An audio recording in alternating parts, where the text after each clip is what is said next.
نبی کریم صلی اللہ علیہ وآلہ وسلم نے فرمایا کہ جب تم میں سے کسی کا شام کا کھانا تیار ہو چکا ہو اور تکبیر بھی کہی جا چکی ہو تو پہلے کھانا کھا لو اور نماز کے لیے جلدی نہ کرو، کھانے سے فراغت کر لو۔ اور عبداللہ بن عمر رضی اللہ عنہ کے لیے کھانا رکھ دیا جاتا، ادھر اقامت بھی ہو جاتی، لیکن آپ کھانے سے فارغ ہونے تک نماز میں شریک نہیں ہوتے تھے۔ آپ امام کی قرات برابر سنتے رہتے تھے۔ رسول اللہ صلی اللہ علیہ وآلہ وسلم اپنے گھر میں کیا کیا کرتے تھے؟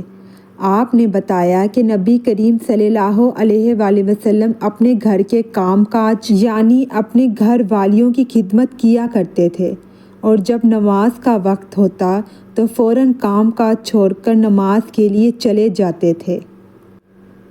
آپ نے فرمایا کہ نبی کریم صلی اللہ علیہ وآلہ وسلم بیمار ہوئے، اور جب بیماری شدت اختیار کر گئی تو آپ صلی اللہ علیہ وآلہ وسلم نے فرمایا کہ ابو بکر رضی اللہ عنہ سے کہو کہ وہ لوگوں کو نماز پڑھائیں۔ اس پر عائشہ رضی اللہ عنہ بولی کہ وہ نرم دل ہیں، جب آپ کی جگہ کھڑے ہوں گے تو ان کے لیے نماز پڑھانا مشکل ہوگا۔ آپ صلی اللہ علیہ وآلہ وسلم نے پھر فرمایا کہ ابو بکر سے کہو کہ وہ نماز پڑھائیں۔ عائشہ رضی اللہ عنہ نے پھر وہی بات کہی۔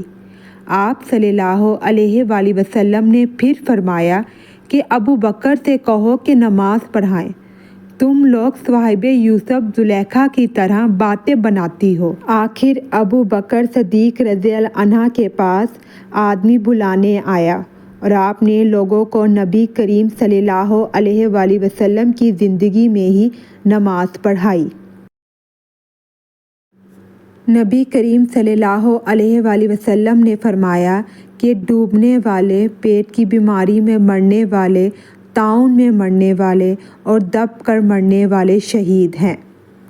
اگر لوگ جان لیں جو ثواب نماز کے لیے جلدی آنے میں ہے تو ایک دوسرے سے آگے بڑھیں، اور اگر عشاء اور صبح کی نماز کے ثواب کو جان لیں تو اس کے لیے ضرور آئیں، خواہ سرین کے بل آنا پڑے، اور اگر پہلی صف کے ثواب کو جان لیں تو اس کے لیے قرعہ اندازی کریں۔ نبی کریم صلی اللہ علیہ وآلہ وسلم نے فرمایا کہ امام اس لیے ہوتا ہے تاکہ اس کی پیروی کی جائے، اس لیے تم اس سے اختلاف نہ کرو۔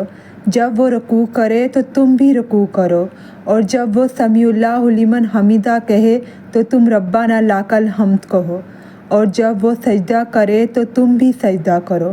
جب وہ بیٹھ کر نماز پڑھے تو تم تب بھی بیٹھ کر پڑھو، اور نماز میں صفیں برابر رکھو، کیونکہ نماز کا حسن صفوں کے برابر رکھنے میں ہے۔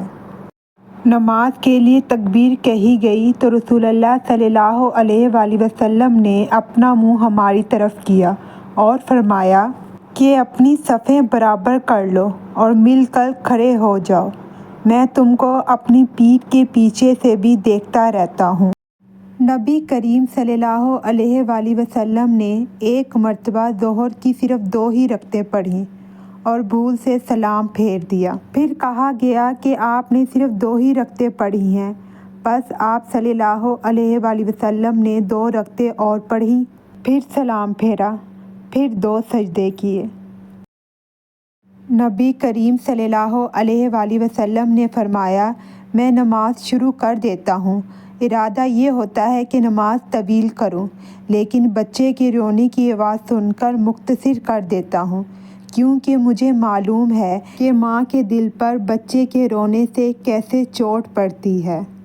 رسول اللہ صلی اللہ علیہ وآلہ وسلم نے فرمایا جب کوئی تم میں سے لوگوں کو نماز پڑھائے تو تخفیف کرے، کیونکہ جماعت میں ضعیف، بیمار اور بوڑھے سب ہی ہوتے ہیں، لیکن اکیلا پڑھے تو جس قدر جی چاہے طول دے سکتا ہے۔